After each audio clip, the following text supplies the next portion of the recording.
Hello សួស្តីអ្នកនរគ្នាស្វាគមន៍មកកាន់ Channel Mosia ហើយថ្ងៃនេះផងដែរខ្ញុំនឹងសម្រាយរឿង bonus នៅក្នុង Minecraft ជូនអ្នកនរគ្នាហើយរឿងនេះផងដែរក៏ល្បីផងដែរនៅក្នុងបណ្ដាញសង្គមមួយចំនួនដែលខ្ញុំបានអរឃើញដូច្នេះខ្ញុំក៏សម្រេចចិត្តសម្រាយវាជូនអ្នកនរគ្នាស្ដាប់ដូច្នេះសូមរីករាយក្នុងការសម្រាយរឿងនេះទាំងអស់គ្នាបើសិនជាមានកំហុសខុសឆ្គងអីកុំប្រកាន់ខ្ញុំអីអ្នកគ្នាសារតែនេះគឺខ្ញុំទុំចាប់ផ្ដើមលើកទី1ហើយក៏ first video ផងដែរតើឥឡូវកុំឲ្យនិយាយតែប៉ែយូរយើងមកចាប់ផ្ដើមនៅសាច់រឿងរបស់យើងទាំងអស់គ្នាកាលពី8ឆ្នាំមុន Cat បានលេខអវត្តមានឡើងនៅក្នុងពិភពលោករបស់ពួកយើងហើយក៏បានលេខអវត្តមានលើ monster ជាច្រើនប្រភេទខុសៗគ្នាភ្លាមៗនោះមនុស្សជាច្រើនក៏បាន awakenate បាត់ទៅហើយតែនេះគឺជាតួអង្គឯករបស់ពួកយើងដែលមានឈ្មោះថា Kenji Hayon ខ្ញុំសូមហៅគាត់ថាជា Hayon តែម្ដងឲ្យសួរហៅប៉ុន្តែដោយអវត្តមានរបស់គាត់មិនបានប្រមាណផងក៏មានពួក3ក្បាលនោះបានប្រើប្រាស់ធម៌ពល Awaken របស់ពួកគេមកលើ Hayon របស់យើងបាត់ទៅហើយជាមួយនឹងធម៌ពល Crystal ប៉នីHayon ធ្វើមិនដេចទប់ទល់វាកើតទៅមួយសក់ពណ៌សនោះក៏បាននិយាយថាយើងមើលទៅឯងដូចជាដង្កូវអញ្ចឹងហើយ Hayon របស់យើងបានតែនិយាយក្នុងចិត្តតែឯងតែប៉ុណ្ណោះថាពួកវានេះគឺជាអ្នក Awaken ដែលល្អឥតខ្ចោះជាងគេនៅក្នុងសាលាវិទ្យាល័យមួយនេះចំណែកឯធម៌ពលរបស់ខ្ញុំវិញគឺមានតែ generation តែប៉ុណ្ណោះចំណែកឯពួកវានោះគឺជា Awaken Rank S ដូច្នេះខ្ញុំមិនអាចធ្វើអ្វីទៅកាន់ពួកវាបាននោះទេទោះបីជាធម៌ពល generation នេះអាចផ្សាររបួសឡើងវិញក៏ដោយប៉ុន្តែនៅពេលដែលវា generate ម្ដងធ្វើឲ្យ Hayon របស់យើងនេះឈឺចាប់ដូចនៅក្នុងឋានៈរួចអញ្ចឹងបើយើងមើលទៅកាន់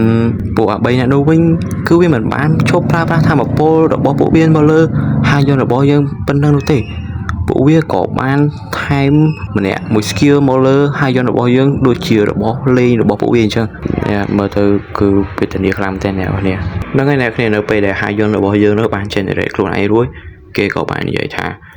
គ្មាននរណាម្នាក់អាចធ្វើអីទៅកាន់ពួក3ក្បាលនេះបានឡើយសូម្បីតែលោកគ្រូអ្នកគ្រូហើយនិងប៉ូលីសក៏មិនអាចធ្វើអីទៅកាន់ពួកវាបានដែរនេះគឺដោយសារតែពួកវាគឺជា Awaken Rank S នោះឯងហើយពួកវាក៏ទទួលបានការយកចិត្តទុកដាក់យ៉ាងខ្លាំងពីរដ្ឋាភិបាលថែមទៀតផងសាច់រឿងក៏បានកាត់មកនៅពេល Hayon គាត់មកដល់ផ្ទះរបស់គាត់វិញចំណែកឯនេះគឺជាម្ដាយរបស់ Hayonហើយមើលទៅកាន់គាត់ដូចជារៀងក្មេងមែនទេអ្នកនរប្រហែលជា Hayon នឹងកូនបងគេហើយមើលទៅម្ដាយរបស់ Hayon ក៏បានហៅ Hayon ទៅញ៉ាំអាហារជាមួយគ្នាចំណែកឯឪពុករបស់ Hayon វិញគឺបានស្លាប់តាំងពី Hayon នៅអាយុ5ឆ្នាំមកម្ល៉េះម្ដាយរបស់គាត់បានសួរគាត់អំពីសាលារៀនប៉ុន្តែ Hayon របស់យើងនេះគឺបានឆ្លើយទាំងទឹកភ្នែកថាមិនអីទេម៉ាក់ពួកយើងស៊ូទ្រាំតិចទៀតទៅម៉ាក់ប៉ុន្តែខ្ញុំនៅតែជា rank C ជាមួយនឹងសមត្ថភាពរបស់ខ្ញុំនេះម្ដាយរបស់គាត់ក៏ដឹងស្រេចទៅហើយដោយសារតែនេះជារឿងធម្មតាទៅហើយសម្រាប់ជីវិតរបស់ពួកគេទាំងពីរមើលទៅកាន់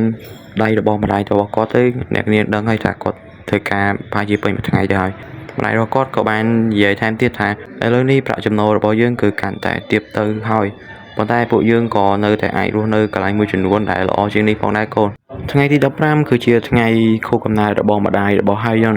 ប៉ុន្តែនៅពេលថ្ងៃនោះបានមកដល់គាត់បែរជាឃើញម្ដាយរបស់គាត់ស្ថិតនៅក្នុងស្ថានភាពដូចជារុក្ខជាតិទៅវិញ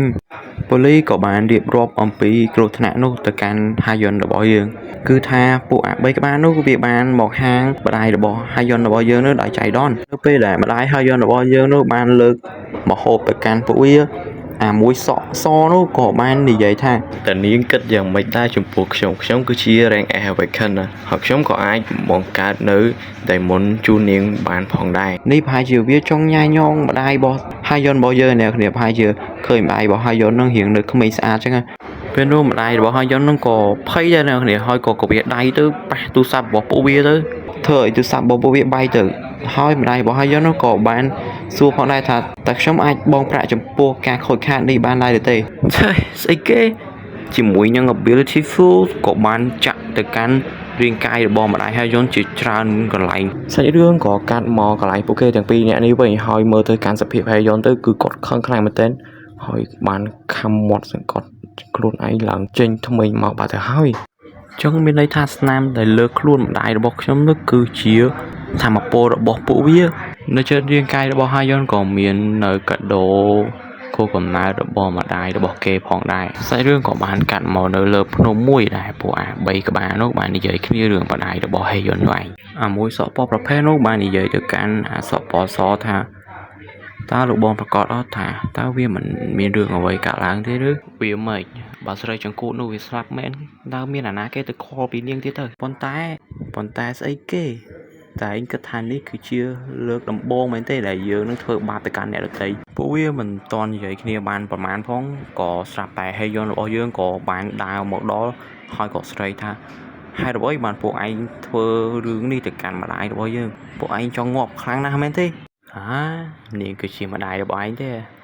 នាងមើលទៅពិតជាក្មេងហើយស្អាតខ្លាំងណាស់នេះមិនបានប្រមាណផងក៏មានដុំគ្រីស្តាល់មួយហោះមកចាក់ទម្លុះហេយុនរបស់យើងបាត់ហើយអាសក់សនោះក៏វានៅនិយាយទៀតថាអើយអញស្ទើរតែចង់ធ្វើអ្វីមួយជាមួយនាងបាត់ទៅហើយអាហេយុនអើយហេយុនបានព្យាយាមដកគ្រីស្តាល់នោះចេញពីរាងកាយរបស់គេក៏ប៉ុន្តែអាសក់សនោះគឺវាមិនឈប់ត្រឹមតែនោះទេវាក៏បានថែមនៅគ្រីស្តាល់ជាច្រើនចាក់មកលើហេយុនរបស់យើងថែមទៀតហើយសាច់រឿងក៏បានចប់ត្រឹមតែប៉ុណ្នេះ